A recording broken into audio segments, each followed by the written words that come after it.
Hello, everybody, and thanks for joining me here on En route. Today, we're going to be talking about how women can save the world and how women are contributing to the destruction of the world right now. So, women that are sexually liberated and sleep with a lot of men, I do not in no way, shape, or form judge you or think that you're a slut, a hoe, or this or that, okay? I don't really care, okay? But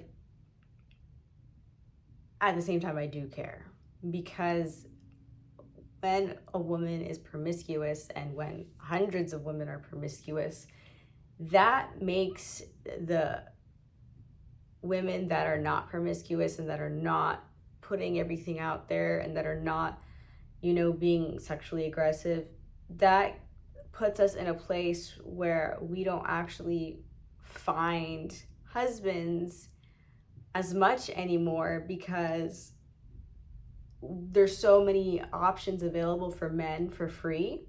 So many women will have sex with a guy after a date at Chili's or whatever.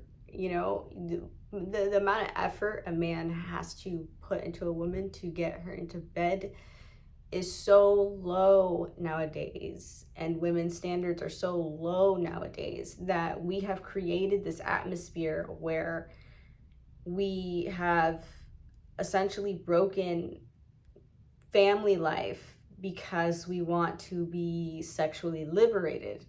And I think that this is actually the biggest problem because I don't really think that us being like financially independent and owning businesses and wanting to work is a problem, because if we continue to do that, we're still going to force our men to have to be better, right? That's not necessarily a problem. But when it comes down to being sexually promiscuous, then men feel that they don't need to actually invest in women. Then they feel like that women are just disposable, and they find, first we need to also consider that when we're going out into the dating field, that most people are not going to be the one. So that's why there's only one person for us, right? So we can't just expect to find Mr. Right every time and then go through this whole emotional whirlwind. Dating is about interviewing. It should not be about having sex with somebody, because you're just calling for a whole host of problems, especially when a man's goal, when you have to look at dating from their perspective, their literal first goal is to see how quickly they can get somebody into bed.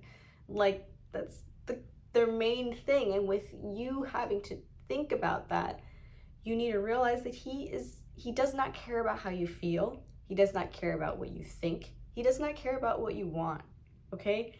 He cares about what he can say to you to get you to do what he wants for as little effort as possible. And it is your job as the woman to not allow that to happen, to make sure that he invests to the point of pain, because we have given this society has given it way too easy to men. Men, have still make most of the money and still have, a lot of the power career-wise, financially, and all that stuff. And yet, what do we have? A bunch of, single, sad mothers who are broken and depressed, and women that can't even think. And here's the problem. Instead of sitting there worrying about who's my next man, why don't you worry about, how am I going to make myself better? How am I going to make myself financially stable so that a man that is below my means or not as equally yoked to what is necessary for my growth and the building of my life and my purpose, I will know better because I'm making myself better. And if he's not even at least doing what I'm able to do and what I'm able to uphold, then I don't even need to give it any attention.